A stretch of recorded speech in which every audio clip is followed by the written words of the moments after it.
Tada! Bonjour! Donc, toujours dans la série des 55 jours de la sagesse des cheveux naturels.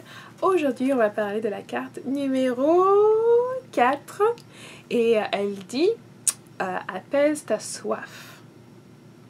Et apaise ta soif, et en anglais, quench your thirst. Et ici, cette carte-là, on voit que c'est une femme qui est sous la pluie. Il y a des nuages gris. Et puis on voit qu'elle a un symbole ici qui est le symbole de l'eau, mais qui signifie aussi souvent le symbole de la mère, de la maman. Et donc ce qu'on va parler, c'est qu'est-ce que ça peut signifier. Donc on va prendre au niveau littéral sur les cheveux, ça veut dire parfois on a des cheveux qui sont secs, donc il faut les hydrater, d'où l'eau. D'où apaise ta soif, apaise la soif de tes cheveux ont soif, il faut les hydrater soit par l'extérieur en y mettant justement des produits hydratants, ou alors l'hydrater aussi, ou je dirais même en combinaison et non pas l'un ou l'autre, en toi-même en restant hydraté, en buvant assez d'eau, en buvant beaucoup d'eau.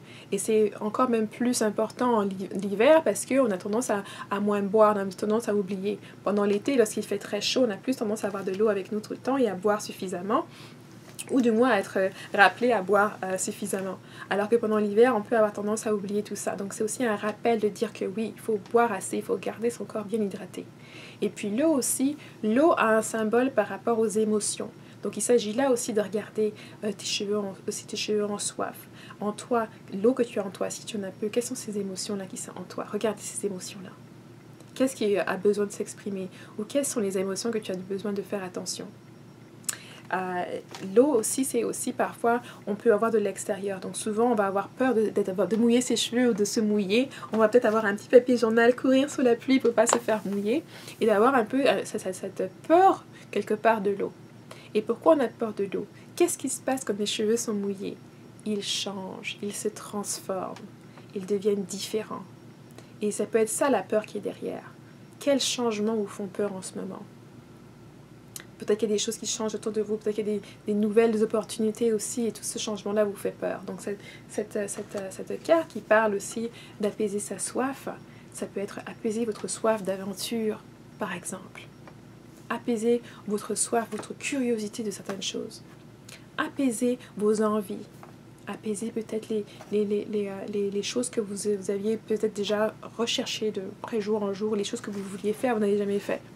Ça, c'est peut-être le moment justement de ne pas avoir peur du changement en fait. Et avec les cheveux, ça va être la même chose, c'est-à-dire laissez vos cheveux goûter justement à la pluie, à l'eau, c'est normal, c'est naturel.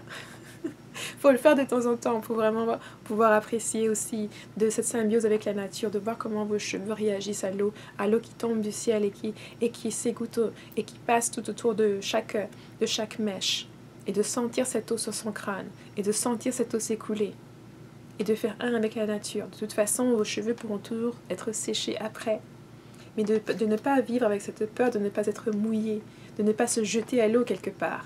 Dans quel domaine est-ce que vous ne voulez pas vous jeter à l'eau? Quelles sont les choses qui vous titillent, que vous avez envie de faire, mais vous avez peur? Cette carte est aussi un rappel. Donc, apaiser sa soif, c'est apaiser la soif de ses cheveux. S'assurer que vos cheveux reçoivent tout ce dont ils ont besoin. Qu'ils en reçoivent l'attention nécessaire que vous y mettez. Vous prenez le temps justement d'en prendre soin vous-même, de passer du temps avec vous-même, de passer du temps à prendre soin de vous. Que vous les honorez aussi. Que vous les donnez, vous les valorisez auprès des autres. Vous n'en parlez pas de façon à les dénigrer. Et c'est aussi apaiser la soif que vous-même vous pouvez avoir dans certains domaines. Faire attention à vos propres besoins aussi. Vos besoins d'eau, vos besoins aussi au côté émotionnel. Quels sont vos besoins émotionnels? Quelles sont les choses que vous ressentez qui ne sont pas, en fait, auxquelles les personnes autour de vous ne répondent pas?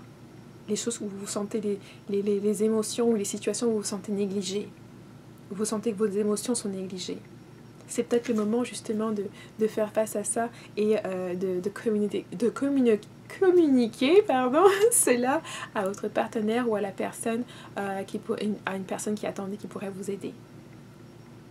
Donc prenez cette indication de la soif et de ce rapport avec l'eau, avec les émotions, comme un indicateur pour vous, une confirmation peut-être si vous vous demandiez, si vous hésitez de faire quelque chose, c'est aussi pour vous dire oui, c'est le moment d'aller à l'intérieur, c'est le moment de vous questionner, de revoir aussi les choses que vous avez envie, vos envies internes, les choses qui pétillent en vous, que vous ne voulez pas nécessairement regarder ou que vous ne voulez pas nécessairement faire.